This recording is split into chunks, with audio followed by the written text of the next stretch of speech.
Yang saya hormati Ustaz Melanda Anjulia yang pada saat ini akan menjadi pemateri pada Ikatan Alumni Pendidik dalam FK UNAM Padang, yang pada saat pandemi ini memang umat Islam ini memang alhamdulillah ala kulli hal semuanya selalu baik bagi umat Islam.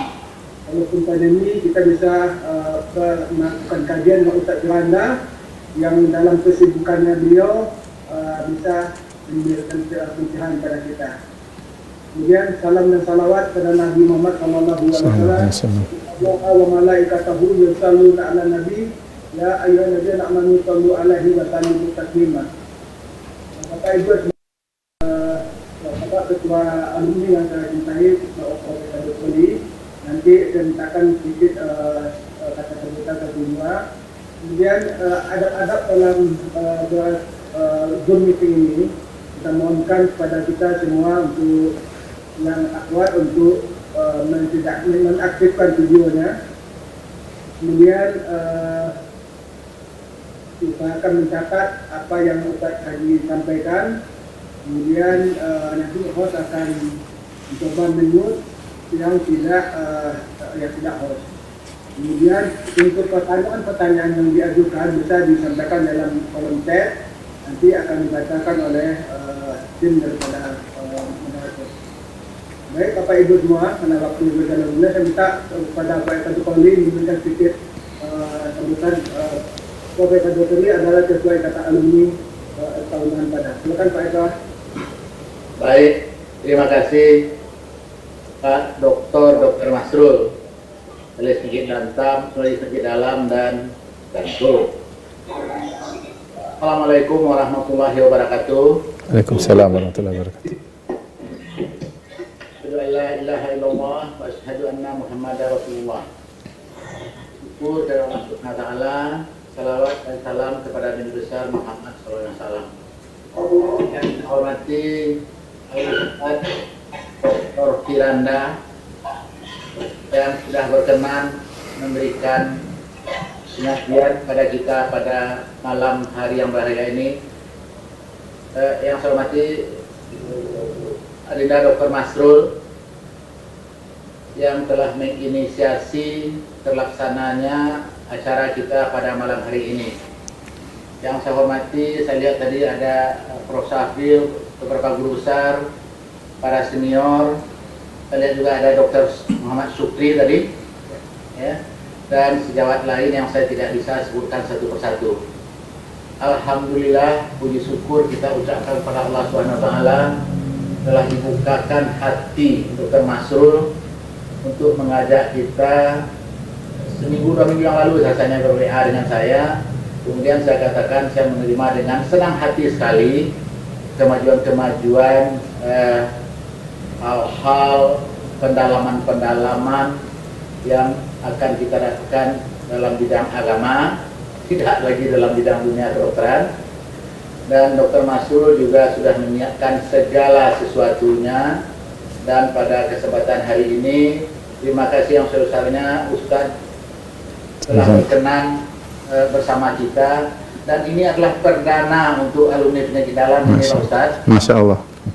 Mudah-mudahan hal yang baik ini bisa berkesinambungan, bisa berkelanjutan, dan dia akan semakin menggunung, dia akan semakin terbang lebih tinggi, sehingga kiranya ilmu-ilmu yang kita dapatkan dari Ustadz baik pada malam ini, pada masa yang akan datang, akan menambah bekal kita, akan menambah keimanan kita, akan menambah kemampuan kita beribadah, hablum minan nas dan hablum minallah.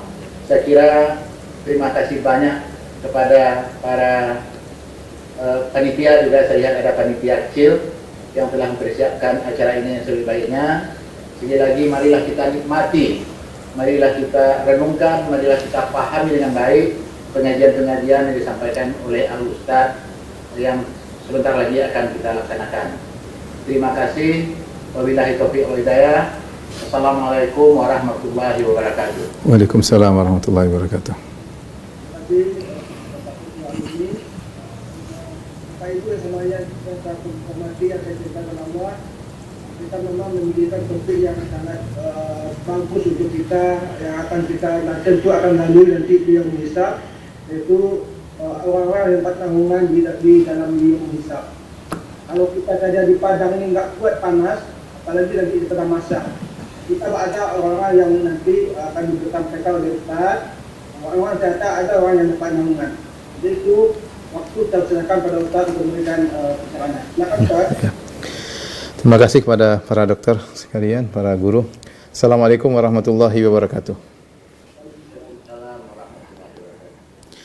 Alhamdulillahi ala ihsani wa syukru lahu ala taufiqihi wa amtinani wa asyhadu an la ilaha illallah wahdahu la syarika lahu ta'ziman li sya'ni wa asyhadu anna Muhammadan abduhu wa rasuluhu da'ila ridwani. Allahumma salli alaihi wa ala alihi wa ashabihi wa ikhwani. Para hadirin dan hadirat, para dokter yang dirahmati oleh Allah Subhanahu wa taala. Topik yang kita bahas pada kesempatan kali ini adalah tentang orang-orang yang akan mendapat naungan di padang mahsyar. Suatu padang yang Allah siapkan ya untuk mengumpulkan seluruh manusia. Qul innal awwalina wal akhirina lamajmu'una ila miqati yaumin ma'lum. Katakanlah seluruh ya manusia dari yang awal sampai yang akhir semuanya akan dikumpulkan pada hari yang telah ditentukan. Ya, hari tersebut adalah hari yang sangat dahsyat. Ya, dan pada hari tersebut, ya, Allah Subhanahu Wa Taala akan menurunkan matahari dalam jarak 1 mil. Rasulullah SAW bersabda, "Tuduna syamsu yaumal qiyamah minal khalqi." Bahwasanya matahari diturunkan pada hari kiamat, didekatkan kepada manusia. Hatta takuna minhum kamiqdari mil, sampai ukurannya cuma jarak 1 mil. Qala Sulaim bin Amir, fa wallahi ma adri ma ya'ni bil mil amma safatal ardi amil mil alladhi tuktahalu bihil ain. Saya tidak tahu yang dimaksud oleh Nabi dengan al-mil adalah jarak al-mil yang sekitar 1,7 atau 1,8 kilo, atau ke al-mil adalah alat yang digunakan untuk bercelak. Fa yakunu nasu ala qadri a'malihim. Ketika matahari sangat dekat, maka manusia kondisinya sesuai dengan kadar amalan mereka fil arak, dalam masalah keringat yang bercucuran dari tubuh mereka berdasarkan amal mereka. Faminhum man yakunu ila ka'baihi, di antara mereka ada yang keringatnya sampai pada kedua mata kakinya. Wa minhum man yakunu ila rukbatayhi, di antara mereka ada yang amalnya kurang sehingga kemudian keringatnya sampai pada kedua lututnya.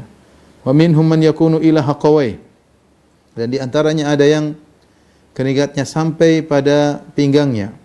Wa minhum man yuljimuhul araqu iljaman, dan di antara mereka ada yang keringatnya sampai di mulutnya. Wa asyara Rasulullah sallallahu alaihi wasallam biyadihi ila fih, lantas Rasulullah SAW mengisyaratkan kepada mulutnya. Maka semakin seorang amalannya semakin sedikit, maka kondisi dia bersama keringat semakin parah, semakin menenggelamkan dia. Disebutkan oleh sebagian ulama bahwasanya kondisi manusia sangat padat. Panas dari atas, matahari yang begitu dekat, dan sesaknya manusia dikumpulkan pada hari tersebut. Sampai sebagian ulama mengatakan manusia tidak punya tempat kecuali tempat berdirinya pada hari tersebut. Hari tersebut disebut juga dengan Yaumul Qiyamah, hari kebangkitan. Di antara tafsiran Yaumul Qiyamah yaitu manusia ya akan berdiri dan tidak ada yang duduk. Tidak ada yang berbaring. Semuanya berdiri. Yauma yaqumun nasu li rabbil alamin. Hari di mana manusia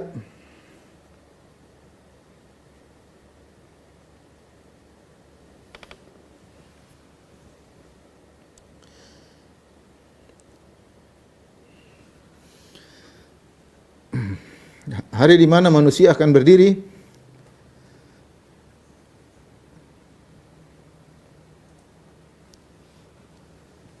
menanti kedatangan Allah Subhanahu wa taala untuk meminta pertanggungjawaban atas seluruh amalan mereka. Dan kita semua akan berada di situ. Kita semua akan berada di situ. Saya dan para dokter sekalian, para hadirin, para hadirat, semuanya akan ada pada hari tersebut.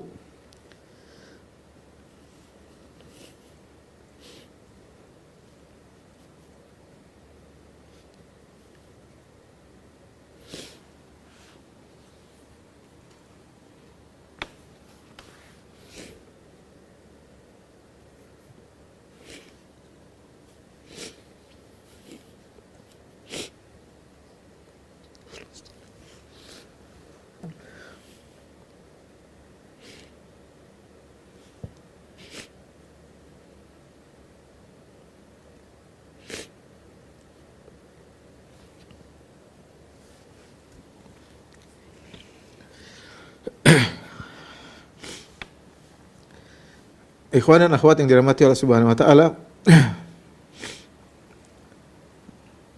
ada orang-orang berbahagia pada hari tersebut di saat manusia dalam kondisi sangat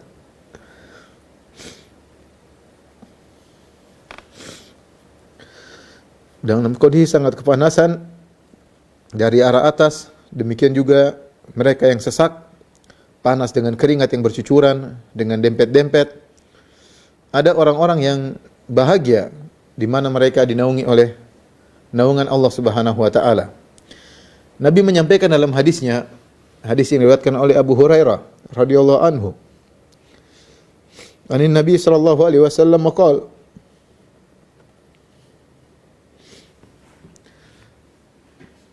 Nabi sallallahu alaihi wasallam bersabda, "Sab'atun yudhilluhumullah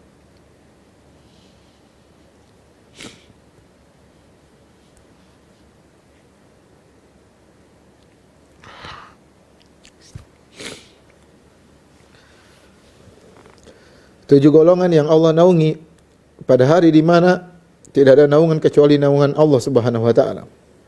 Tujuh golongan tersebut al-imamu al-adil. Yang pertama adalah imam yang adil. Yang kedua syabun nasya'a fi ibadatillah. Anak muda yang tumbuh dalam ketaatan kepada Allah. Wa rajulun qalbuhu mu'allaqun fil masajid. Dan seorang yang hatinya rindu untuk ke masjid. Wa rajulani tahabba fillah ijtama alaihi. Dua orang saling mencintai karena Allah Subhanahu wa taala. Mereka bertemu karena Allah, wa tafarraqa alaihi, dan mereka berpisah karena Allah Subhanahu wa taala. Wa rajulun da'atum ra'atun dzatu mansibin wa jamalin. Seorang laki yang dirayu oleh seorang wanita yang memiliki kedudukan terpandang dan cantik jelita, faqala inni akhafullah. Maka dia berkata, aku takut kepada Allah. Wa rajulun tasaddaqa bi sadaqatin fa akhfaha. Seorang yang keenam itu seorang yang bersedekah dengan tangan kanannya lantas dia sembunyikan. Hatta la ta'lama shimaluhu ma tunfiqu yaminuhu, sampai tangan kirinya tidak tahu apa yang diinfakkan oleh tangan kanannya. Wa rajulun dzakarallaha khaliyan fa fadat aynah. Seorang yang terakhir, yang ketujuh adalah orang yang mengingat Allah Subhanahu wa taala tatkala sendirian, maka kedua matanya berlinang air mata. Inilah hadirin hadirat yang dirahmati Allah Subhanahu wa taala, tujuh orang yang berbahagia yang Allah naungi pada hari yang sangat dahsyat tersebut. Hadis ini diriwayatkan oleh Al-Imam Al-Bukhari ya, dan juga Al-Imam Muslim, dan para ulama perhatian terhadap orang-orang ini ya. Karena datang dalam hadis-hadis yang lain ternyata bukan cuma tujuh, ada kelompok-kelompok yang lain juga yang ditambahkan selain tujuh ini. Tapi tujuh inilah yang spesial. Ya, tujuh ini yang spesial Rasulullah SAW sebutkan secara khusus, sab'atun, tujuh golongan. Dalam riwayat-riwayat yang lain Rasulullah SAW menyebutkan juga ada golongan-golongan lain selain tujuh ini. Oleh karenanya para ulama menulis tentang buku-buku berkaitan dengan siapakah golongan-golongan yang mendapatkan naungan Allah pada hari kiamat kelak. Di antaranya Al-Imam Ibnu Hajar memiliki buku judulnya Ma'rifatul Khisal Al-Musilah ila Dhilal, mengenal perkara-perkara yang bisa mengantarkan orang menuju pada naungan Allah pada hari kiamat kelak. Demikian juga kitab At-Tamhid Al-Farsh fi Al-Khisal Al-Mujibah ila Dhilal Al-Arsh ila Al-Dhilal Al-Arshi karangan As-Suyuti. Taib, apa yang dimaksud dengan naungan Allah? Maka ada dua pendapat di kalangan para ulama. Maksudnya adalah naungan arsy Allah sebagaimana dalam riwayat yang lain, ya, fi dhilli arsyihi, yaitu di bawah naungan arsy Allah Subhanahu wa taala. Yang kedua, pendapat yang kedua mengatakan dimaksud dengan naungan Allah adalah naungan yang Allah ciptakan. Yang Allah ciptakan untuk menaungi orang-orang spesial tersebut. Bukan maksudnya naungan zat Allah, bukan, tetapi adalah naungan yang Allah ciptakan. Ya, dan ini adalah naungan yang spesial, ya, yang melindungi orang-orang yang spesial tersebut pada hari yang sangat dahsyat. Kita akan jelaskan tujuh golongan yang dinaungi oleh Allah, orang-orang yang berbahagia pada hari kiamat tersebut. Yang pertama adalah al-imamul adil, imam yang adil, ya. Dan ini adalah orang yang pertama yang Nabi SAW sebutkan di antara tujuh golongan tersebut. Dan dia adalah orang yang paling spesial. Bahkan sebagian ulama mengatakan dialah yang terbaik di antara tujuh golongan tersebut. Ya, dia yang terbaik di antara 7 golongan tersebut. Kenapa bisa demikian? Karena imam yang adil memiliki pahala yang sangat besar. Ketika dia adil, maka yang merasakan keadilannya banyak orang. Kita bayangkan bagaimana jika seorang kepala negara bersikap adil, mengeluarkan aturan-aturan atau undang-undang yang adil, maka banyak rakyat yang akan merasakan kebahagiaan dari keputusan-keputusannya. Demikian juga raja misalnya, ya. Dan juga berlaku pada pimpinan-pimpinan yang di bawahnya. Contohnya seorang gubernur misalnya, atau seorang bupati, atau wali kota, atau bahkan para ulama mengatakan yang wilayahnya kecil, ya, kekuasaannya kecil, seperti mungkin camat, mungkin lurah, ya, bahkan Pak RT mungkin, ya.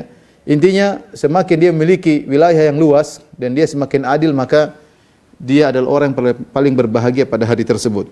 Karenanya Syekhul Islam Ibnu Taimiyah rahimahullah berkata, "Fa idza ijtahada ar-ra'i fi islahi dinihim wa dunyahum bihasabil imkan kana min afdhali ahli zamanihi wa kana min afdhalil mujahidin fi sabilillah."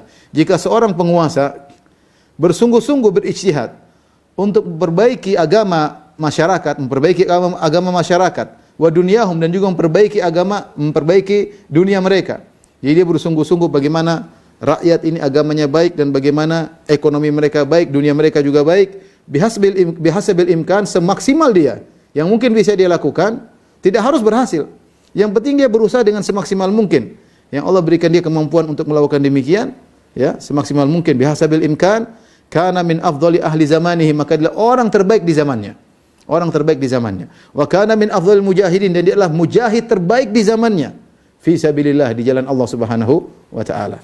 Ini pernyataan yang indah dari Syekhul Islam Ibnu Taimiyah rahimahullahu taala. Ya. Karenanya kita tahu Rasulullah SAW bersabda, ya, ahabbul a'mal ila Allah. Sebelumnya Rasulullah SAW bersabda, khairukum anfa'ukum linnas. Sebaik-baik kalian adalah yang terbaik bagi, yang paling bermanfaat bagi orang lain. Sebaik-baik kalian adalah yang paling bermanfaat bagi orang lain. Wa ahabbul a'mali ila Allah sururun tudkhiluhu ala qalbil muslim. Dan amalan yang paling dicintai oleh Allah Subhanahu wa taala adalah amalan, ya, rasa kebahagiaan yang kau masukkan dalam hati seorang muslim. Dan terlalu banyak dalam Al-Qur'an Allah memuji orang-orang berbuat ihsan. Wallahu yuhibbul muhsinin. Allah mencintai orang-orang berbuat ihsan. Ketika Nabi SAW menyebutkan tentang ciri-ciri surga, kata Allah Subhanahu wa taala, ya, wasari'u ila maghfiratin min rabbikum wa jannatin arduha samawati wal ardu iddat lil muttaqin alladzina yunfiquna fis sarra'i wad dharra'i wal kadhiminal ghaidha wal 'afina 'anil nas wallahu yuhibbul muhsinin. Kata Allah Subhanahu wa taala, dan bersegeralah kalian menuju pada ampunan Allah dan kepada surga Allah yang luasnya seluas langit dan bumi, yang Allah siapkan bagi orang yang bertakwa, itu orang yang berinfak dalam kondisi lapang, mereka berinfak, dalam kondisi sulit juga mereka berinfak. Wal kadhiminal ghaidh, orang-orang yang meredam kemarahan. Wal 'afina 'anil nas, yang memaafkan orang-orang menzaliminya. Wallahu yuhibbul muhsinin, sungguhnya Allah mencintai orang yang berbuat ihsan. Maksudnya mereka berbuat baik kepada selain mereka, kepada masyarakat. Ini padahal ruang lingkup mereka cuma sedikit, hanya berbuat baik mungkin ke sedikit orang, tapi Allah memuji mereka. Mungkin dia hanya memaafkan beberapa orang yang menzaliminya, Allah sudah memuji orang-orang ini. Bahkan Allah menyatakan mereka penghuni surga. Bagaimana lagi dengan seorang pemimpin yang adil, yang dia berbuat baik kepada mungkin jutaan manusia, dengan kepemimpinannya, dengan perjuangannya, dengan jihadnya, ya, maka dia adalah afdhalul mujahidin fi sabilillah. Kata Ibnu Taimiyah, adalah orang yang mujahid terbaik di zamannya di jalan Allah Subhanahu wa taala. Maka saya motivasi kepada para pejabat, ya, para penguasa untuk mencari naungan Allah dengan berbuat sebaik-baiknya, menjadi pemimpin yang terbaik untuk rakyat. Semaksimal mungkin.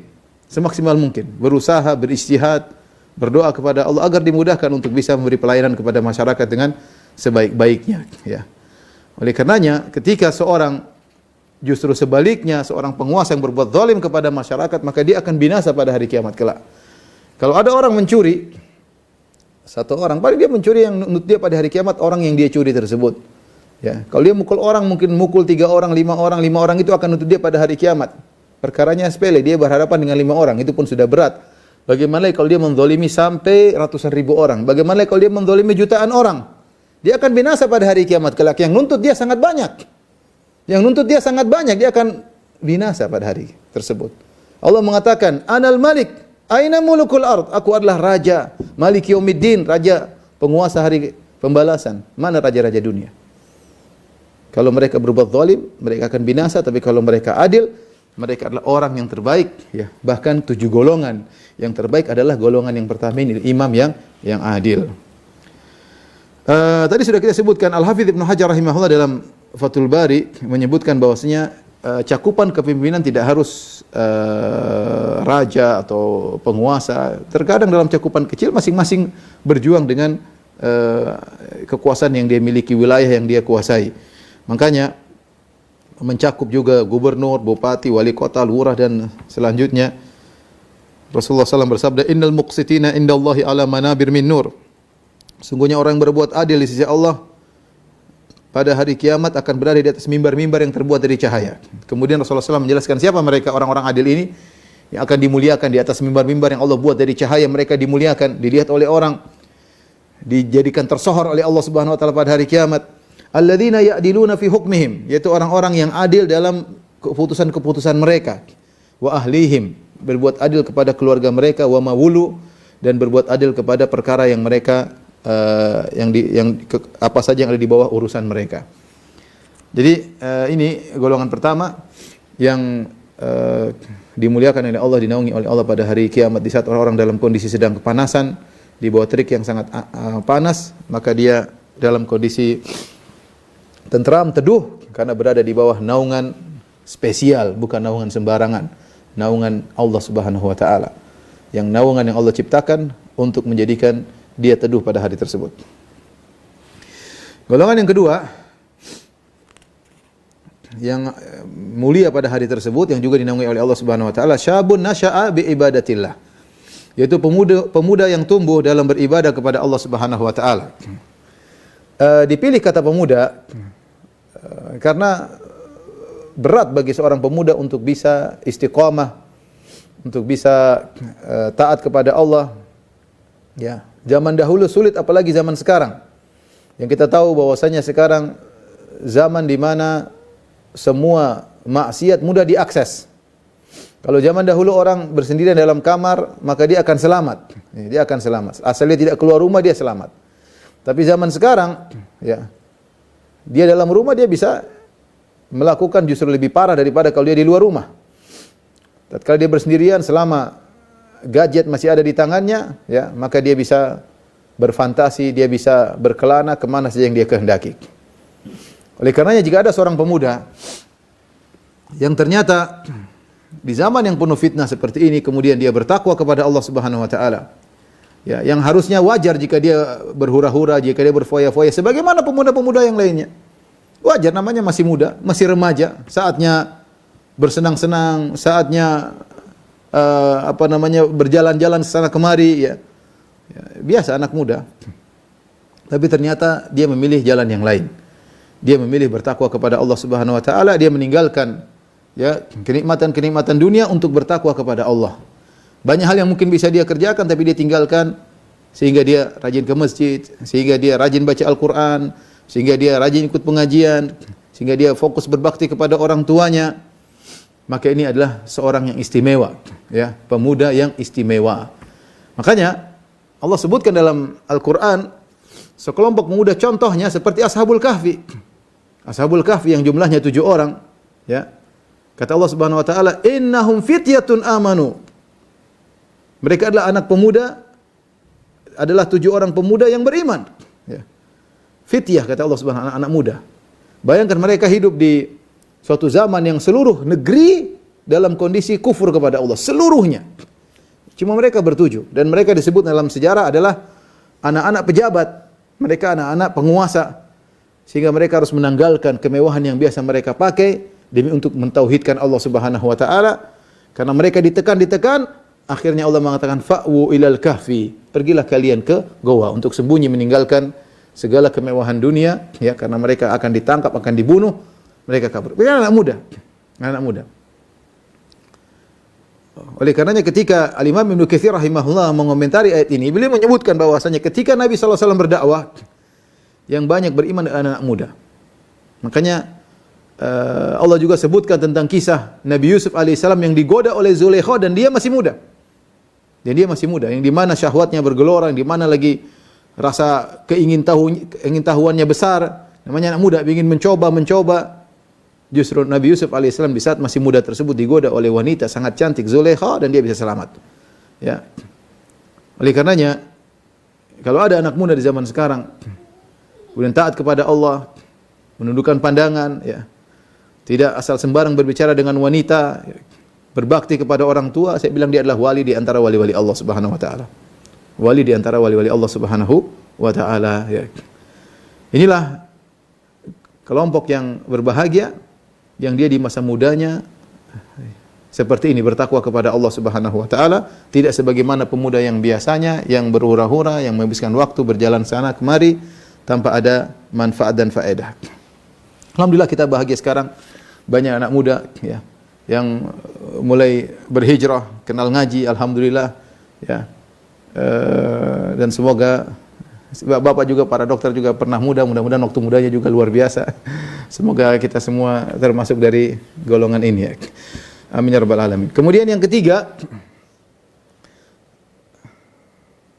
saya mau bilang Bapak, Pak Dokter kayaknya memang masih muda sekarang ya, belum tua ya. Mungkin sekarang masih muda ya, sudahlah. Waktu lebih muda dulu ya. Nanti saya bilang sekarang yang dulu masih muda kayaknya sekarang sudah tua ya. Enggak, Pak Dokter juga masih muda meskipun lebih muda saya ya. Baik, kita lanjutkan yang ketiga, wa rajulun qalbuhu mu'allakun fil masajid. Yaitu seorang yang hatinya rindu ke masjid. Mu'allak, hatinya kayaknya tergantung di masjid. Meskipun jasadnya pergi kemana-mana, seakan-akan jantungnya dia simpan di masjid. Seakan-akan jantungnya di masjid. Nah, dia rindu selalu ingin ke masjid.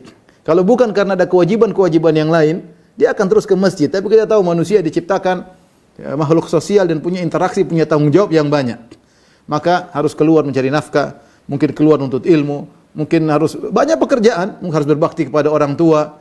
Tetapi meskipun dia kemana kemari, kesana kemari, hatinya tergantung di masjid. Ini yang dimaksud dengan rajulun qalbuhu mu'allaqun bil masajid. Dan ini menunjukkan bahwasanya Islam tidak mengajarkan seorang di masjid melulu, tidak. Ya, dia beraktivitas, silakan keluar. Makanya Allah Subhanahu wa taala mengatakan rijalun la tulhihim tijaratun wala bai'un an dzikrillah wa iqamis salati wa ita'iz zakah. Allah memuji dalam surat An-Nur tentang sekelompok orang, kata Allah rijalun la tulhihim tijarah, yaitu orang-orang yang mereka berdagang, mereka berinteraksi, tetapi perdagangan tersebut dan interaksi tersebut, transaksi tersebut tidak membuat mereka lalai untuk salat. Inilah orang yang hebat.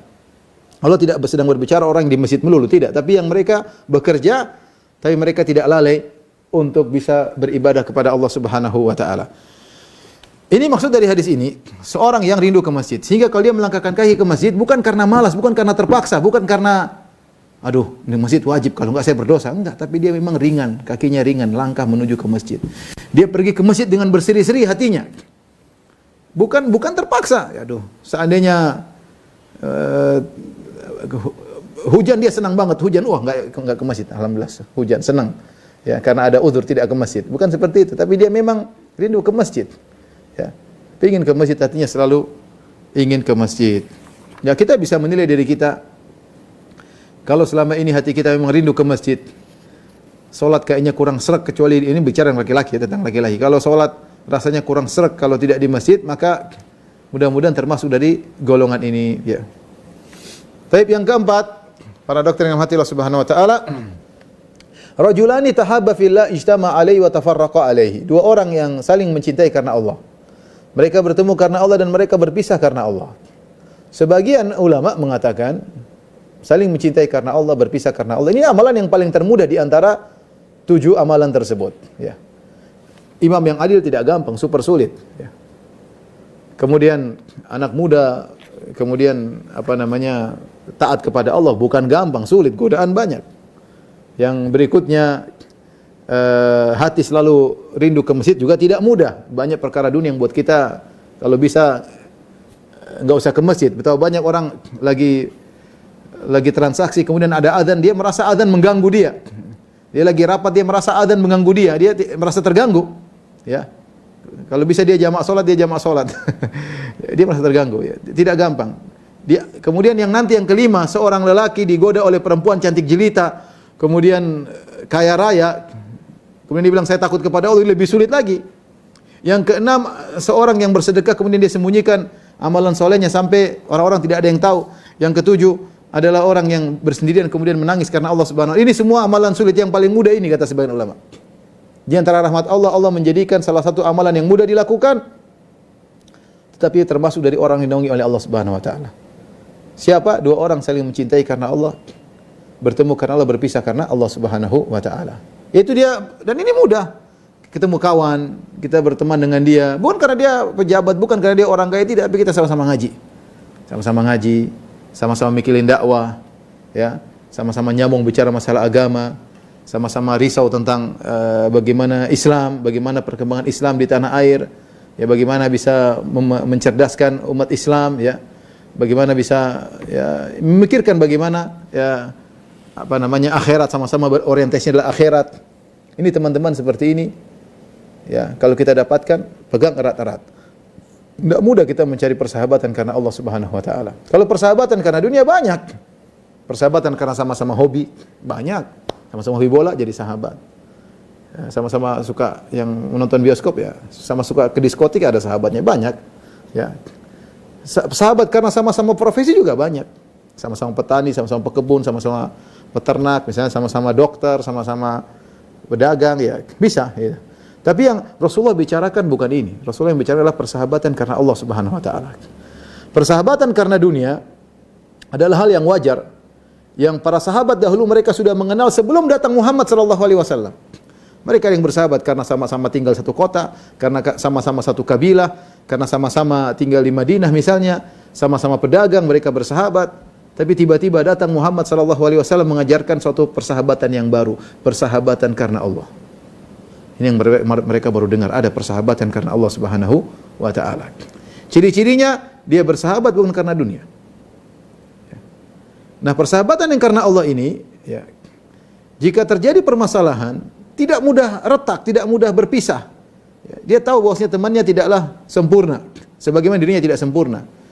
Ya, kalau dia bersahabat karena Allah, dia tahu bahwasanya konsekuensi persahabatan dia maafkan saudaranya. Tidak sebagaimana relasi yang terjadi banyak, terutama ibu-ibu, ya, tadinya dekat, begitu bertengkar kemudian seperti dua mata magnet yang tidak, kutub magnet tidak pernah ketemu, ya. Kadang malah marah-marahan, kadang tadinya padahal jalan bareng-bareng tiba-tiba bertengkar. Ini menunjukkan persahabatan mereka bukan karena Allah Subhanahu wa taala, tapi persahabatan karena duniawi, karena syahwat, karena sekedar kelezatan berteman. Yang dimaksudkan dalam hadis ini adalah orang yang berteman, bersahabat karena Allah Subhanahu wa taala, orientasi sama-sama akhirat. Berbicara sama akhirat, dunia, ya, ada masing-masing punya urusan dunia, tapi mereka bersahabat karena memikirkan akhirat. Contoh Abu Bakar dan Umar radhiyallahu anhuma mengalami perdebatan dalam beberapa kali kejadian, ya, sampai pernah Umar mengangkat suara, Abu Bakar angkat suara. Tapi apakah mereka kemudian ribut setelah itu? Tidak. Mereka saling memaafkan, mereka dekat lagi karena mereka tahu persahabatan karena Allah berkonsekuensi untuk saling memaafkan. Kemudian mereka juga berpisah karena Allah Subhanahu wa taala. Apa maksudnya berpisah karena Allah? Ada beberapa pendapat. Ada yang mengatakan berpisah karena Allah yaitu pertama, mereka bertemu karena Allah dalam majelis mereka, dan ketika mereka berpisah dari majelis masih dalam kondisi saling mencintai karena Allah. Jadi mereka berpisah masih saling mencintai karena Allah. Ini tafsiran pertama. Tafsiran kedua, mereka terus bersahabat sampai mereka meninggal dunia, ya, dan mereka tidak terpisah kecuali salah satu meninggal dunia dalam kondisi saling mencintai karena Allah. Persahabatan yang langgeng sampai meninggal.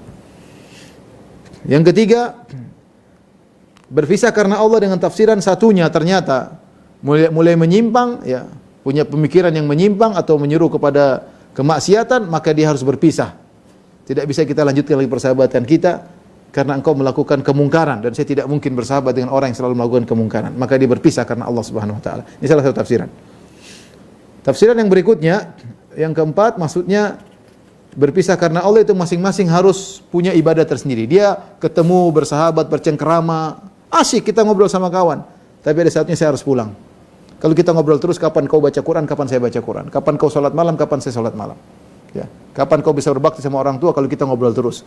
Ini juga peringatan kepada kawan-kawan bersahabat, jangan berlebih-lebihan. Ketemu ngobrol tiap hari, ya. Kapan kita mau punya ibadah sendiri dengan Allah, antara hablum minallah, punya hubungan dengan Allah dengan hubungan yang baik. Kita bersahabat karena Allah, ada waktunya, ada aturannya. Banyak kewajiban yang harus kita kerjakan, banyak hak yang harus kita tunaikan. Di antaranya kita berusaha untuk bisa berkhulwat, berdua-duaan dengan Allah dengan ibadah antara kita dengan Allah Subhanahu wa taala. Baik, yang kelima, rajulun da'atum ra'atun dzatu mansibin wa jamalin faqala inni akhafullah. Orang yang dinaungi oleh Allah Subhanahu wa taala, seorang lelaki yang dirayu oleh seorang wanita. Dan wanita ini bukan sembarang wanita, bukan wanita murahan, ini wanita dzatu mansibin wa jamalin, terpandang, kaya raya. Dia memiliki kedudukan. Apakah dengan hartanya, apakah dengan harkatnya, ya. Wa jamal, dan kemudian cantik jelita. Wanita mana yang dicari oleh lelaki? Cantik dan kaya raya. Ya. Betapa banyak lelaki terfitnah, tergoda dengan wanita yang kaya raya meskipun enggak cantik. Enggak cantik enggak apa-apa, yang penting kaya raya. Di servis sana sini, di traktir sana sini, orang banyak yang berguguran, ya. Demikian juga betapa banyak lelaki terfitnah dengan wanita meskipun miskin tapi cantik. Enggak apa, ada urusan mau miskin, super miskin tapi cantik jelita, terfitnah. Bagaimana lagi dengan wanita yang menggabungkan keduanya, sudah cantik jelita dan kaya raya. Betapa banyak lelaki bangga punya pacar orang kaya meskipun itu ceweknya enggak cantik, tapi kaya raya, dia bangga. Ya, sebagaimana betapa banyak lelaki bangga punya cewek cantik meskipun miskin, meskipun dari orang jalanan, meskipun dari keluarga miskin. Bagaimana lagi jika tergabung keduanya, kaya raya dan cantik jelita. Siapa yang bisa kuat digoda oleh wanita seperti ini? Ya. Mungkin kondisi seperti ini tidak bisa dialami oleh semua orang. Mungkin kita tidak pernah digoda wanita seperti ini. Mungkin digoda sama wanita setengah cantik, setengah kaya. Tapi kalau cantik, kaya raya yang godain kita, ngapain dia godain kita? Mungkin dia godain lebih baik daripada kita, ya. Tapi saya bicara tentang kondisi seorang pemuda yang luar biasa, ya. Seorang lelaki lah, bukan muda. Seorang lelaki digoda wanita yang seperti ini, cantik dan kaya raya. Diajak untuk melakukan kemaksiatan. Dengan tegarnya dia berkata, "Inni akhafullah." Aku takut kepada Allah Subhanahu wa taala. Aku takut kepada Allah Subhanahu wa taala. Ada yang mengatakan dia ucapkan dalam dirinya, dia ingatkan dirinya, saya takut kepada Allah. Ada yang mengatakan dia ucapkan kepada wanita tersebut, "Inni akhafullah." Saya takut kepada Allah agar wanita tersebut menjadi jera dan tidak lagi menggodanya. Tidak lagi menggodanya. Ya, sebagian orang subhanallah diganggu oleh perempuan lewat WhatsApp-nya, lewat Facebook-nya, ya. Sudah tergoda, disimpan-simpan fotonya, di murojaah tiap malam, ya Allah. Saya bilang ada sebagian orang, "Ustaz ini gimana?" Udah hapus. Saya bilang, "Kamu hapus." Gimana itu, enggak boleh itu. Tidak halal untuk, ya. Ya. Dan kita tahu bahwasanya fitnah paling besar bagi lelaki adalah fitnah wanita. Kata Nabi sallallahu alaihi wasallam, "Ma taraktu ba'di fitnatan adhara 'ala rijal minan nisa." Aku tidak pernah meninggalkan fitnah setelahku yang lebih berbahaya bagi para lelaki seperti fitnah wanita. Contohnya tentang ini seperti Nabi Yusuf alaihissalam, ya, yang meninggalkan Zulaikha karena takut kepada Allah Subhanahu, bahkan dia kabur. Yusuf kabur dari lokasi. Maka seorang jangan pernah pede, jangan merasa saya imannya kuat, digoda wanita enggak apa-apa, mungkin sekarang enggak apa-apa, besok enggak apa-apa, lusa mungkin tergoda. Kita enggak tahu kapan titik iman kita aja lagi turun. Maka seorang kalau mulai digoda dengan wanita, mumpung imannya lagi kuat, dia segera memutuskan segala sarana yang bisa mendekatkan dia dengan hubungan yang haram tersebut. Jangan coba-coba, ya. Jangan coba-coba, banyak kejadian. Ya, kalau sudah fitnah wanita tidak ada mau sudah ngaji, mau ustaz, bukan ustaz, semuanya bisa tergoda. Semuanya bisa tergoda, ya. Karena itulah fitnah lelaki. Itulah fitnah lelaki. Fitnah yang paling berbahaya bagi lelaki, fitnah wanita. Maka jangan coba-coba kita membuka jalur-jalur yang haram dengan wanita yang tidak halal bagi kita. Taib yang berikutnya yang keenam. Kata Nabi sallallahu alaihi wasallam, "Rajulun tasaddaqa bi yamini fa akhfaha hatta la ta'lama shimalu man tunfiqu yaminuhu." Seorang bersedekah dengan tangan kanannya. Kemudian dia sembunyikan sampai tangan kirinya tidak tahu apa yang disedekahkan oleh tangan kanannya. Ini adalah ibarat yang Rasulullah bikin sangat indah. Rasulullah mengatakan tangan kanan, tangan kiri. Kita tahu kedua tangan ini saling dekat dan teman dekat. Kita nyetir dua tangan, naik sepeda dua tangan, angkat barang dua tangan, ya. Semua kegiatan tangan kanan selalu didampingi oleh tangan kiri. Rata-rata seperti itu. Sehingga apa yang dilakukan oleh tangan kanan, tangan kiri selalu tahu. Karena teman sejoli. Dekat. Dan dia adalah bagian dari seorang manusia. Ini bagian tubuhnya sendiri. Namun Nabi menjelaskan tentang bagaimana orang ini benar-benar menyembunyikan amal solehnya. Sampai-sampai bagian tubuhnya tidak tahu apa yang dilakukan oleh bagian tubuh yang lain. Ini pendekatan yang luar biasa dari Nabi SAW. Ya. Bagaimana teman sejolinya yang sangat dekat tidak tahu apa yang dilakukan oleh tangan kanannya. menunjukkan dia menyembunyikan dengan luar biasa. Dengan berusaha untuk menyembunyikan. Itu kebiasaan para ulama dahulu, para salafus saleh. Mereka berjuang, bersusah payah untuk menyembunyikan amal soleh mereka. Kalau kita baca kisah-kisah mereka luar biasa. Ya. Mereka bersusah payah untuk menyembunyikan amal soleh mereka. Mereka tidak merasa bahwasanya mereka pasti ikhlas. Mereka tidak pede dengan keimanan mereka. Mau menampakkan amal soleh mereka, saya ikhlas, so tenang saja. Enggak, mereka tidak demikian. Kita bicara tentang para salaf, ya, para ulama dahulu. Ya, di antara mereka yang ketika berperang di jalan Allah Subhanahu wa taala, dia tutup wajahnya, tidak mau kelihatan. Akhirnya ada yang tahu ketika tertiup angin, orang, oh ternyata si fulan. Ketahuan. Ya. Dia di antara mereka seperti siapa? Ali Zainal Abidin, Ali bin Husain, ya, bin Ali bin Abi Thalib, Zainal Abidin. Yang dia malam hari selalu mengangkat gandum untuk diberikan kepada fakir miskin. Bahkan dia tidak suruh budaknya. Dia ngangkat sendiri. Dia ingin punya ibadah yang tidak ada yang tahu kecuali Allah Subhanahu wa taala. Dia angkat sendiri. Dia letakkan di depan pintu orang-orang miskin. Sampai akhirnya ketahuannya bagaimana? Ketika dia meninggal, tidak ada lagi yang ngantar. Ternyata dilihat badannya ada bekas hitam, ternyata dia yang sering ngangkat sendirian. Bagaimana usaha dia untuk menyembunyikan amal soleh? Sampai kalau dia mau perintahkan budak bisa, kamu taruh bagi-bagi jam 3 malam ya. Tapi dia tidak mau. Dia ingin menyembunyikan amal soleh dia, ya. Dan kalau kita baca luar biasa. Ada sebagian salaf yang dia puasa, ya, tidak, bahkan istrinya pun tidak tahu. Bahkan istrinya pun tidak tahu. Kalau pagi-pagi dia minta dibawakan makanan, istrinya pikir dia mau makan pagi, breakfast. Kemudian dia pergi, ternyata dia kasih fakir miskin. Ketika dia pulang, dia minta makan malam. Istrinya kira pengen makan malam, ternyata makan berbuka. Dan itu dijalani bertahun-tahun, istrinya tidak tahu. Artinya bagaimana dia berusaha menyembuhkan amal solehnya. Kalau Anda ingin dinaungi oleh Allah Subhanahu wa taala pada hari kiamat, usahakan punya amal soleh yang Anda sembunyikan. Kata Nabi SAW, "Man istata'a minkum an yakuna lahu khabi'un min amalin salih falyaf'al." Barang siapa di antara kalian yang mampu untuk memiliki amal tersembunyi, maka lakukanlah. Latih diri kita bahagia kalau enggak ada yang tahu kecuali Allah. Mulailah kita latih satu persatu. Kita bukan bicara yang khayalan, ya. Semua kita manusiawi, suka dipuji. Semua kita manusiawi, ingin amal kita semua orang tahu. Kalau bisa kita share semua amal soleh kita, berbakti sama orang tua kita share, berbuat baik sama istri kita share, ya, bersedekah kita share, umroh share, haji share, semuanya kita share. Kalau bisa semua itu manusiawi. Maka Anda harus melawan hawa nafsu Anda yang ingin pamer dengan amal soleh yang Anda lakukan. Latih satu persatu. Latihan. Mulailah berbuat amal soleh. Coba ini saya mau diam, saya mau sembunyikan, enggak ada yang boleh tahu. Latih. Kemudian latihlah untuk bahagia ketika Anda bilang, ya Allah, hanya Engkau yang tahu, ya Allah. Hanya Engkau yang tahu, tidak ada yang tahu, ya Allah, hanya Engkau yang tahu. Jadikanlah ini penyelamatku pada hari kiamat kelak. Jadikanlah ini sebagai sebab aku dinaungi oleh Engkau pada naunganmu pada hari kiamat kelak. Latih. Kalau Anda enggak berlatih, enggak bisa, harus latihan. Para salaf dulu mereka berusaha. Sementara yang bikin fitnah sekarang adalah medsos. Orang share semua amal soleh dia. Coba kita tanyakan pada diri kita, amal soleh mana kita yang kita lakukan yang tidak kita, yang orang lain tidak tahu. Coba. Anda tanya, kita saya tidak bilang Anda, saya bilang kita. Tanyakan kepada diri kita sendiri. Mana amal soleh kita yang tahu hanya Allah? Coba cek. Adakah satu atau dua? Atau semua yang kita lakukan, semua orang pasti ada yang tahu. Entah orang dekat, entah teman, entah semua. Mana amal soleh kita yang kita lakukan, tidak ada yang tahu kecuali Allah Subhanahu wa taala. Latih. Itu amal yang paling bermanfaat, bisa menyelamatkan seorang pada hari kiamat kelak, di antaranya di padang mahsyar, ya. Subhanallah, sebagian orang tadi terfitnah dengan medsos, dia berbakti sama orang tua, luar biasa.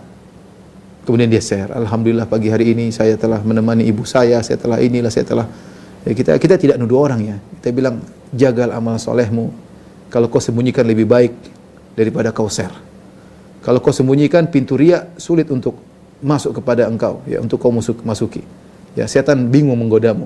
Tapi kalau kau share, sangat mudah dirimu untuk tertimpa dengan penyakit riya. Sebagian orang dia dipuji oleh orang lain, dia share pujiannya orang dalam di statusnya. Lihat, si fulan puji saya, ini pejabat puji saya, dia share di statusnya. Ya, buat apa? Maksudnya agar orang-orang tahu kau orang hebat dipuji sama pejabat. Jadi latih diri untuk tidak beramal saleh kecuali yang tahu hanya Allah Subhanahu wa taala. Ikhwan, apakah tidak boleh menampakkan amal soleh? Boleh. Yang penting ikhlas kepada Allah Subhanahu wa taala ya, tetapi yang disembunyikan lebih baik. Yang disembunyikan lebih baik, lebih selamat daripada penyakit riya. Taib, yang terakhir kata Nabi sallallahu alaihi wasallam, rajulun dzakarallaha khalian fafadat ainah. Seorang tatkala dia bersendirian. Khalian, dia sendirian. Dia bukan menangis di depan banyak orang. Tapi tatkala dia sendiri bersendirian, mungkin dia salat malam, mungkin dia salat duha, mungkin dia di pojokan baca Quran sendiri, ya. Mungkin dia lagi, ya intinya dia sendiri, dia menangis. Kata Ibnu Hajar rahimahullahu taala, tidak mesti dia sendiri, tapi bisa jadi di depan banyak orang tapi dia seakan-akan sendirian. Seperti mungkin kita mesti ada sebagian orang lagi umroh, lagi haji, dia di pojokan Masjidil Haram, gak ada yang kenal dia baca, menangis, dia nikmati. Ya, dia menangis bukan karena orang di sekitarnya, bukan. Dia menangis karena Allah Subhanahu wa taala. Ya. Karena pintu nangis bisa juga membuka pintu-pintu riya. Ya. Sebagian orang bahkan membuat-buat seakan-akan dia menangis, ya. Waliyadzubillah. Intinya, ikhwan dan akhwat yang dirahmati Allah Subhanahu wa taala, ini menunjukkan keikhlasan tersendiri, menunjukkan ketulusan hatinya ketika dia bersendirian, dia ingat keagungan Allah Subhanahu wa taala, ya, maka dia pun menangis bahkan dengan tangisan yang sangat banyak sampai air matanya berderai sampai jatuh ke tanah. Di sini Rasulullah menggunakan kata wa rajulun dzakarallaha khalian fafadat ainah. Seorang mengingat Allah tatkala dia sedang bersendirian, fafadat ainah, sampai matanya mengalir. Padahal yang kita tahu yang mengalir bukan mata tapi air mata. Ini menunjukkan air mata yang keluar sangat banyak ketika dia bersendirian, ya. Bahkan dalam sebagian riwayat disebutkan, ya, sampai air matanya menetes ke tanah, ya. Dan tadi kata Ibnu Hajar rahimahullah, kalau orang sudah terbiasa seperti ini, bahkan di depan banyak orang, dia tidak peduli dengan mereka, yang dia pedulikan adalah Allah Subhanahu wa taala. Seorang mungkin sedang di pesawat, mungkin sedang di bandara, mungkin sedang di bis, ya. Dia mengingat Allah, dia sendiri, dia menangis, dia tidak peduli dengan orang, ya. Dia juga termasuk dalam hadis ini, ya. Artinya dia bisa mengkondisikan hatinya, dia menangis bukan karena orang tapi menangis karena Allah Subhanahu wa taala, karena takutnya kepada Allah atau karena rindunya kepada Allah. Ditafsirkan dua, karena takut kepada Allah atau karena rindu kepada Allah Subhanahu wa taala. Inilah ikhwan dan akhwat yang rahmati Allah Subhanahu wa taala, 7 golongan yang Allah naungi pada hari kiamat kelak.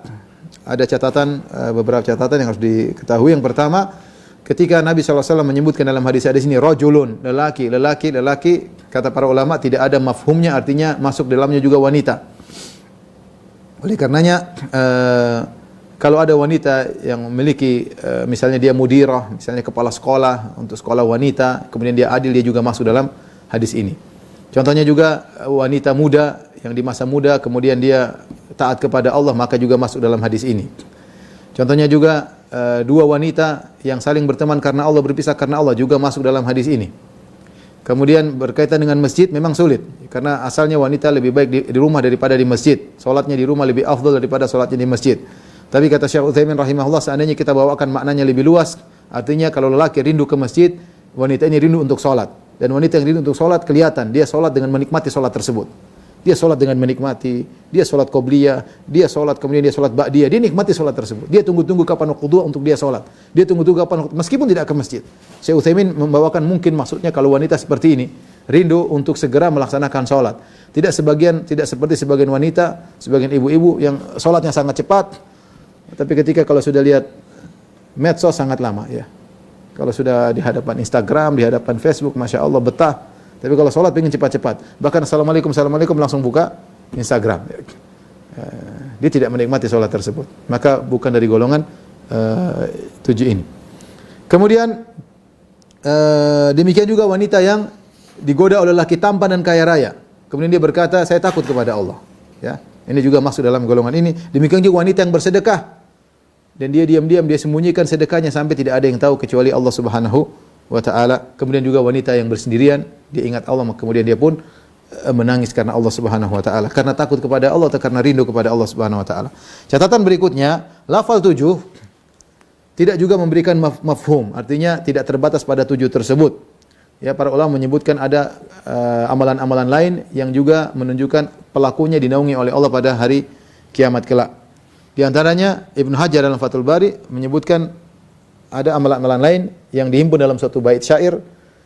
kata Ibnu Hajar rahimahullah taala, wazid sab'atan idlala ghazin wa aunahu wa indhara dhi usrin wa takhfifa himlihi wa irfada dhi ghurmin wa auna mukatabin wa tajira sidqin fil maqali wa fi'lihi. Dan tambahkanlah dari 7 tersebut amalan yang lain, di antaranya menaungi dan menolong seorang yang sedang berjihad. Dinaungi, diberikan peralatan untuk berjuang di jalan Allah, dinaungi keluarganya. Ini juga termasuk dinaungi pada hari kiamat kelak, membantu orang yang sedang berjihad di jalan Allah Subhanahu wa taala. Yang berikutnya, memberikan tempo tambahan bagi orang terlilit hutang atau meringankan hutangnya. Orang itu punya hutang sama kita, dia susah bayar, kita bilang enggak apa-apa, nanti lain kali aja. Atau kita bilang sudah kau bayar 50% saja. Ini juga termasuk perkara yang dinaungi oleh Allah pada hari kiamat kelak. Pelakunya dinaungi oleh Allah pada hari kiamat kelak. Kemudian juga di antaranya membantu orang yang memiliki hutang untuk membayarkan hutangnya. Ada orang punya hutang, dia enggak bisa bayar, kita bayarkan. Udah, saya yang bayarkan aja.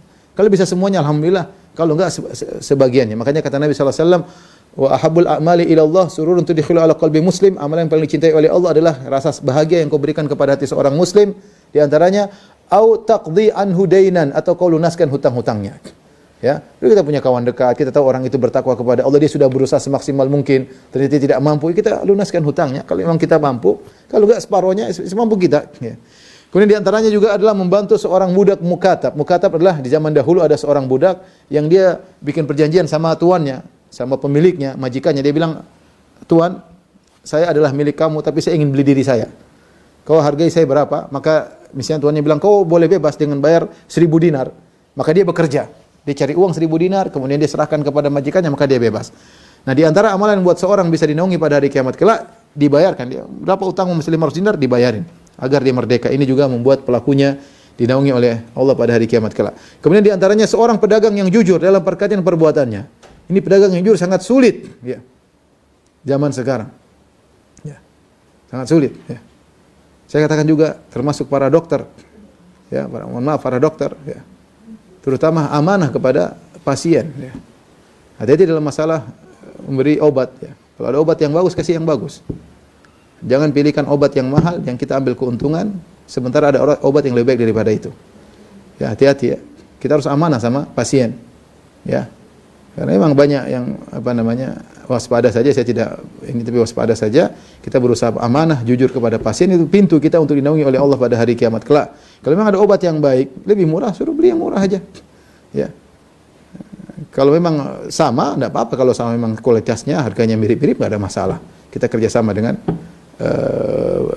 penjual obat. Tapi kalau ternyata ada yang lebih murah, sebagai bentuk amanah, seandainya kita yang jadi pasien, apa yang kita inginkan? Kita inginkan dapat obat yang sesuai, yang murah, yang bisa menyembuhkan. Ini di antara riwayat-riwayat yang menunjukkan ada amalan-amalan lain selain 7 golongan dinaungi oleh Allah Subhanahu wa taala. Kemudian di antara juga, ya, dalam hadis yang lain juga tentang sedekah, ada datang riwayat khusus bahwasanya sedekah menaungi orang pada hari kiamat kelak. Kata Nabi sallallahu alaihi wasallam, "Kullu mri'in fi dhilli shadaqatihi hatta yufsala bainan nas." Setiap orang akan di bawah naungan sedekahnya sampai Allah beri keputusan menghukum di antara manusia. Jadi kalau kita punya sedekah, semakin banyak sedekah kita, maka naungan kita semakin rindang, kita semakin teduh. Maka seorang jangan ragu-ragu untuk sedekah. Orang yang sedekah itu berbuat baik pada dirinya sendiri. Orang yang pelit sedekah, itu dia pelit pada dirinya sendiri. Kata Allah Subhanahu wa taala, "Wa may yabkhal fa innama yabkhalu ala nafsi." Wa may yabkhal fa innama yabkhalu an nafsi. Siapa yang pelit, sungguhnya dia pelit terhadap dirinya sendiri. Anda pengin susah di kiamat? Udah, kalau Anda enggak pengin susah, sedekah. Ini aset bagi Anda di akhirat. Sedekah akan datang menaungi Anda pada hari kiamat. Yang penting ikhlas kepada Allah Subhanahu wa taala. Bukan untuk ujub, bukan untuk bangga-banggaan. Kemudian di antaranya seperti membaca surat Al-Baqarah dan Ali Imran. Kata Nabi sallallahu alaihi wasallam, "Iqra'ul Qur'an fa innahu ya'ti yaumal qiyamah syafi'an li ashabihi." Bacalah Al-Qur'an, sungguhnya Al-Qur'an akan datang pada hari kiamat memberi syafaat bagi pembacanya.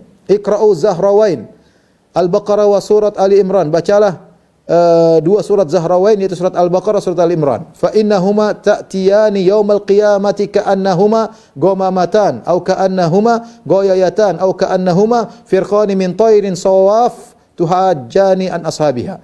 Maka dua surat ini akan datang pada hari kiamat, ya, seperti awan, ya, yang menaungi pembacanya, atau seperti dua kelompok burung yang sedang terbang dalam formasi hendak membela pembacanya.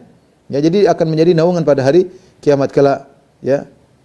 Ini di antara amalan-amalan yang bisa menaungi seorang pada hari kiamat kelak.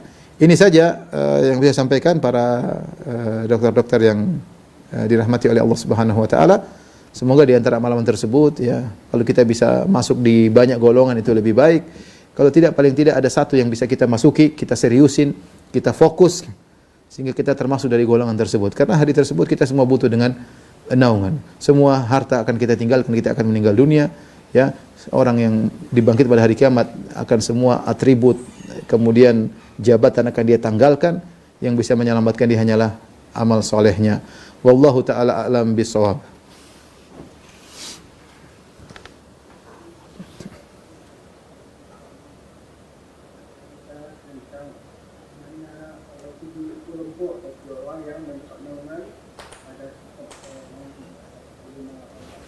Sarim, Win. Sarim. Ada nggak dengar? Saya akan membacakan dulu beberapa pertanyaan. Ustaz, Assalamualaikum warahmatullahi wabarakatuh. Dari 7 amalan yang mungkin salah satu tempat kita lakukan, bagaimana dengan amalan-amalan wajib? Jadi kalau kita sudah melakukan, memiliki satu amalan dari 7 itu, bagaimana posisi amalan wajib? Ini apakah amalan wajibnya, artinya di mana posisi amalan wajib yang kita harus lakukan?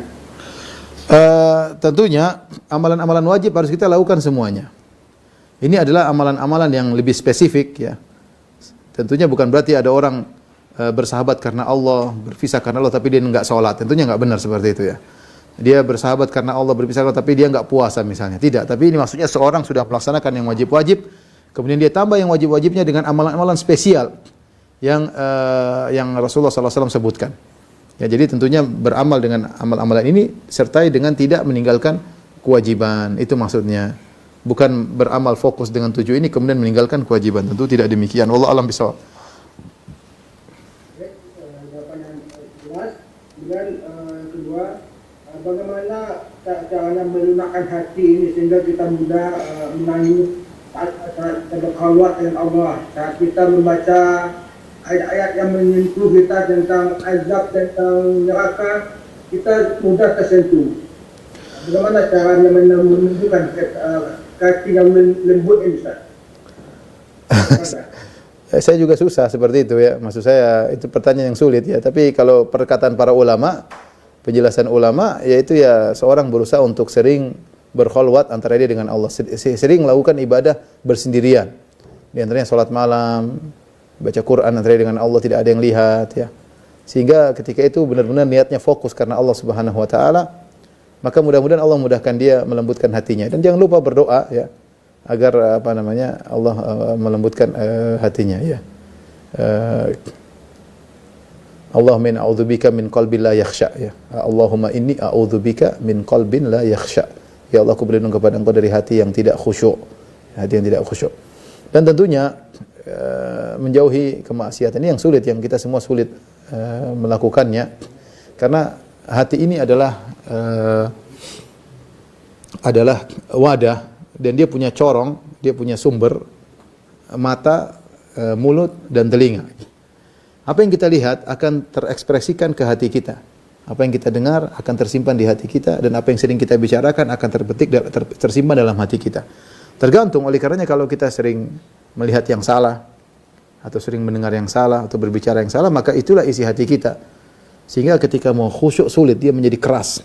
Menjadi keras. Lain halnya kalau kita selalu mendengar yang baik, melihat yang baik ya, berusaha merenungkan yang baik, memikirkan yang baik, maka hati kita lebih mudah untuk kita untuk kita atur, untuk kita manage. Kenapa kita butuh memanage hati? Karena hati kita ini sering berkhianat. Sering berkhianat. Saya contohkan bagaimana hati berkhianat. Kita sholat, kita mau khusyuk nggak bisa. Kita sudah niat mau khusyuk, sudah pasang tapi hati nggak mau. Dia berkhianat. Dia tidak mau menurut apa yang kita inginkan. Belum lagi kalau hati berkhianat yang paling parah tatkala sakratul maut. Seorang mau inginnya meninggal dalam kondisi ingat pada Allah, tahu dalam hatinya penuh dengan dunia, dengan macam-macam. Oleh karenanya kita semua punya kesibukan. Tapi kalau ada waktu kita untuk Allah, segera kita fokus. Jangan maksud saya kita sudah bekerja dari pagi sampai siang, pulang kita masih lagi lihat berita ini, berita anu, kapan kita mau duduk baca Quran? Ya. Udah kita tidur pulas, ada waktunya kita bangun sebelum subuh, kita sholat 2 rakaat, 3 rakaat. Ya. Kalau ingin hati kita harus ada pengorbanan. Ya. Tapi kalau hati kita tiap hari kita lihat berita ini, perkelahian sana, caci maki antara satu dengan yang lainnya, pertarungan ini, pertarungan politik inilah macam-macam ya. Bukannya tidak boleh, tapi jangan sampai berlebihan. Sehingga waktu kita untuk Al-Quran tidak ada. Ini kesempatan bagi kita bertemu dengan Ramadan, kita mulai menata hati kita, mulai menata pandangan kita, mulai menata pendengaran kita, mulai menata lisan kita. Kalau kita bisa menjaga itu semua, maka insyaallah hati kita bisa lebih baik. Wallahu a'lam bishawab. Ini sekedar apa yang disampaikan oleh para ulama. Saya juga sedang berjuang. Kita sama-sama berjuang. Bismillah, semoga Allah selalu menjaga Ustaz dan keluarga. Izin bertanya Ustaz, bagaimana hukumnya seorang dokter akhwat melakukan edukasi di media sosial yang mana semua mata melihatnya? Seorang akhwat melakukan edukasi? Ya, di media sosial. Kita tahu asalnya wanita, dia berhias untuk suaminya. Dan hukum asal kita bicara hukum syariat. Bacalah mazhab Syafi'i misalnya, yang lainnya. Hukum asal lelaki tidak melihat wanita. Lelaki boleh melihat itu ada keperluan. Ada keperluan memeriksanya, oke. Masalah jual beli dia harus kenal siapa wanita tersebut. Lalu ada keperluan dia lihat. Kalau tidak ada maka asalnya dia menundukkan pandangan. Maka kalau dia melakukan edukasi di hadapan para wanita, oke, saya setuju. Tapi kalau kemudian di hadapan lelaki, ya, maka hendaknya dia tidak berias, ya. Tidak kemudian yang wajar-wajar saja, khawatirnya mempercantik dirinya, kemudian ada yang memandangnya dengan syahwat, maka itu tentunya membuka pintu kemaksiatan, ya.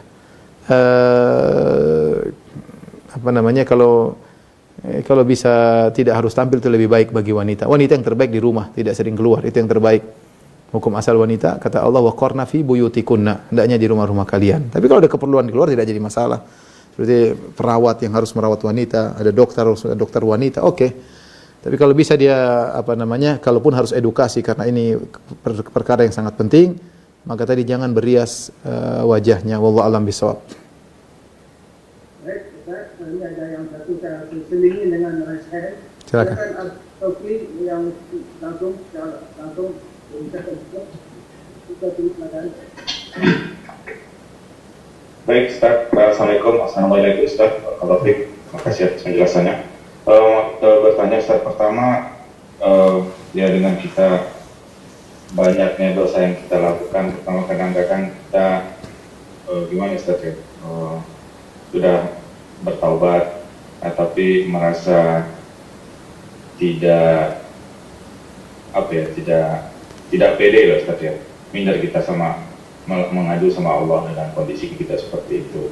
Tapi di sisi lain kan kita berharap memang kita mendapatkan apa yang Allah janjikan, naungan dan sebagainya. Itu pertama, bagaimana kita bisa mendapatkan perasaan yakin itu, kan di sisi lain kita tidak boleh merasa dosa-dosa kita yang lalu itu sudah diampuni sama Allah. Nah, terus yang kedua mengenai yang naungan ini, Ustaz. Ini kan huru hara di kiamat ini yang kalau tidak salah satu harinya 50.000 tahun itu kan seperti yang pada mahsyar itu gitu ya. Nah, apakah dengan mendapatkan naungan ini dari 7 golongan ini, apakah kita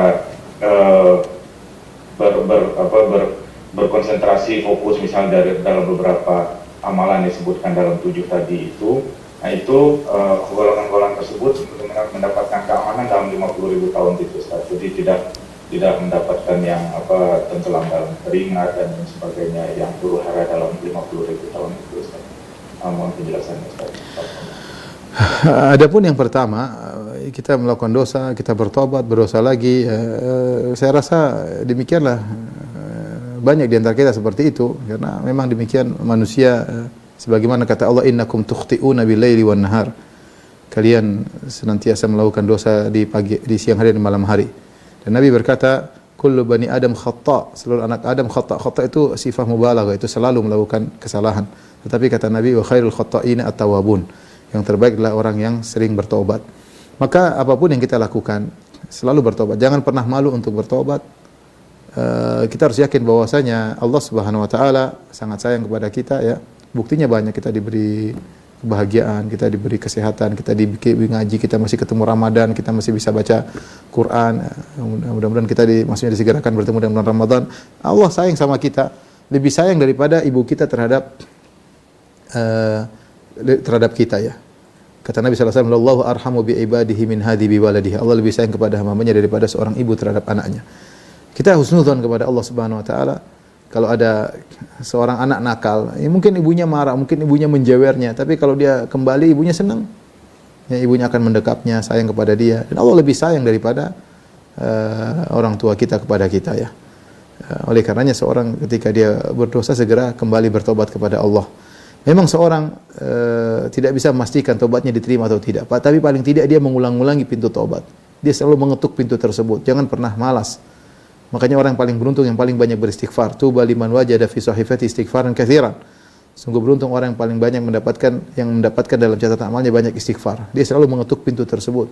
Dia selalu mengatakan Rabbi ghfirli wa tub alayya, ya Allah ampunilah aku, terimalah taubatku. Selalu dia berzikir kepada Allah Subhanahu wa taala. Karena dia sadar dosa-dosa dia sangat banyak. Jadi kita bertobat ya, dan kita selalu berharap kepada Allah Subhanahu. Jangan sekali-sekali kita tunda tobat. Itu jebakan syaitan. Ya, kita khawatir kita belum sempat bertobat, kemudian kita dipanggil oleh Allah Subhanahu wa taala. Ya, jadi kita senantiasa seorang mukmin antara khauf dan raja, ya berharap diampuni, sementara ada ketakutan. Allah Maha penerima taubat. Alam ya'lamu anna Allah huwa yaqbalu taubatan ibadihi. Tidakkah mereka tahu bahwasanya Allah menerima taubat dari hamba-hambanya? Cuma yang kita khawatir kita tidak memenuhi persyaratan taubat. Tapi kalau Allah kita penuhi persyaratan, pasti menerima taubat kita. Saya lupa tadi yang kedua tentang apa ya? Tentang kalau orang sudah selamat di padang mahsyar, dinaungi, termasuk 7 golongan, apakah dia akan merasa aman seterusnya? Wallahu alam, saya tidak tahu ya. Saya berharap itu adalah muqaddimah yang baik. Kalau di awal di step yang pertama ya kita diamankan oleh Allah ya, tentu tersebut sangat dahsyat ya. Para nabi saja ketakutan ketika hari tersebut ya. Hari yang sangat dahsyat, bukan sembarangan ya. Kemudian kita dikasih muqaddimah oleh Allah dengan kebaikan, dinaungi. Mudah-mudahan selanjutnya juga baik. Tapi wallahu alam, saya tidak tahu.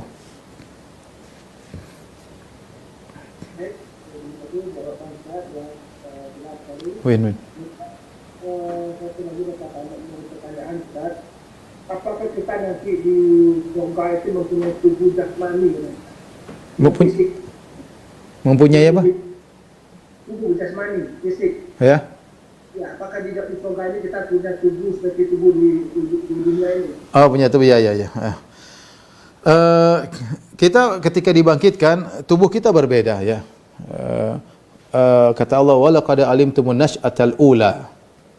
Sungguh kalian telah mengetahui penciptaan yang pertama. Itu isyarat kata para ulama bahwasanya penciptaan yang kedua berbeda dengan yang pertama. Oleh karenanya Ibnu Taimiyah rahimahullah menjelaskan dengan detail ya bahwasanya nasy'atul ula, penciptaan pertama yaitu di dunia, berbeda dengan nasy'atus tsaniyah, dengan kebangkitan ya. Meskipun sama-sama kita, sebagian tubuh kita akan dikembalikan, tapi mengalami modifikasi. Oleh karenanya orang yang masuk surga akan dibuat tingginya seperti tinggi Nabi Adam alaihissalam. Kemudian wajahnya dijadikan lebih tampan ya. Menunjukkan ada perubahan fisik ya. Perubahan fisik kemudian dimudahkan oleh Allah Subhanahu wa taala sekitar umur 33 tahun. Ini menunjukkan ada perubahan fisik. Jadi fisiknya dari yang ada di dunia berdasarkan dalil yang ada, tetapi dimodifikasi oleh Allah.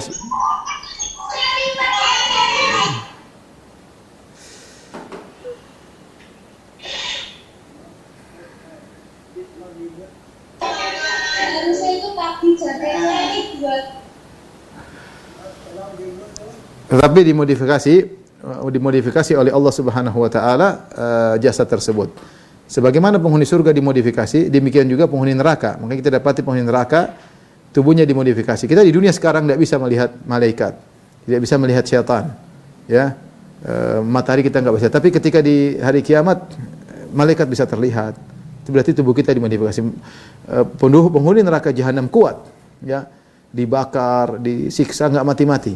Tubuh mereka dimodifikasi sebagaimana penghuni surga dimodifikasi. Tapi kita tetap saja kita yang sekarang akan dibangkitkan. Makanya para ulama mengatakan sebagaimana anak kecil kalau dia sudah besar, wajahnya berubah, tapi kita ini kita tahu masih ada ciri-ciri khasnya yang menunjukkan dia dulu yang masih kecil. Maka ketika manusia dirubah, ketika masuk surga menjadi lebih tampan, lebih gagah, tetap saja ada ciri khasnya mengenal satu dengan yang lainnya. Oh, ini si fulan, ini si fulan. Meskipun wajahnya dijadikan tampan oleh Allah Subhanahu wa taala. Yang jelas tubuh kita ini juga akan dibangkitkan tetapi dimodifikasi oleh Allah Subhanahu wa taala. Wallahu a'lam bishawab. Silakan Muhammad Rihan Rizki yang right hand,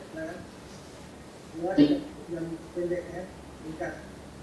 Baik, bismillahirrahmanirrahim. Assalamualaikum Ustaz. Waalaikumsalam. Barakallahu fiik. Mungkin Ana ingin bertanya mengenai cara menghindari melihat perempuan yang baik dan bernasab, karena di kampus banyak perempuan yang cantik dan sebagainya, tapi kita tidak ingin fokus pada tersebut. Kemudian bagaimana juga kita bersahabat dengan teman-teman yang ikhwan gitu, tetapi berbeda agama ataupun berbeda manhaj. Mungkin itu saja. Yang kedua saja lebih mudah ya. Yang kedua ya kita kan berinteraksi dengan sama muslim, berinteraksi sama non muslim. Islam sudah mengajarkan adab-adab. Sama muslim kita harus bersabar, sama non muslim juga demikian ya.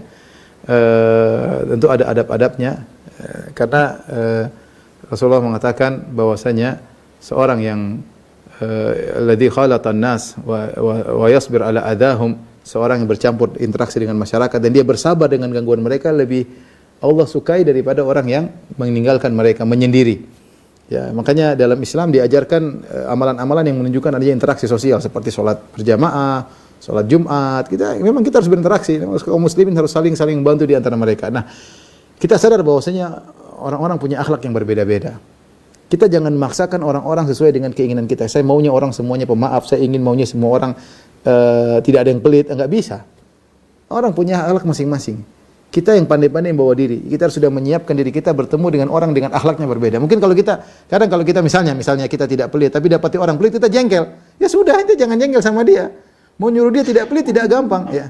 Maka kita berusaha mengkondisikan diri kita terhadap mereka, bukan mereka yang kemudian kita harus sesuai dengan keinginan kita. Tidak mudah membawa manusia kepada satu perangai.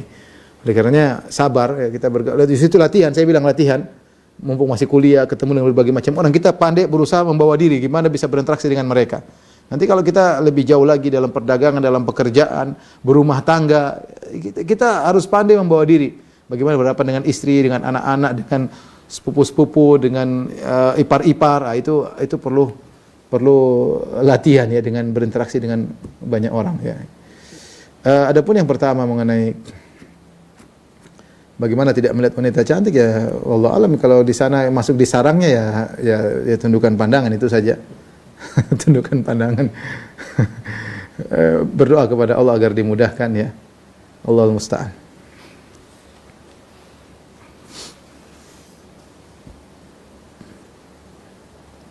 Silakan Dr. Masrur, masih ada yang bertanya? Di unmute dulu, Dok. Oke, ya.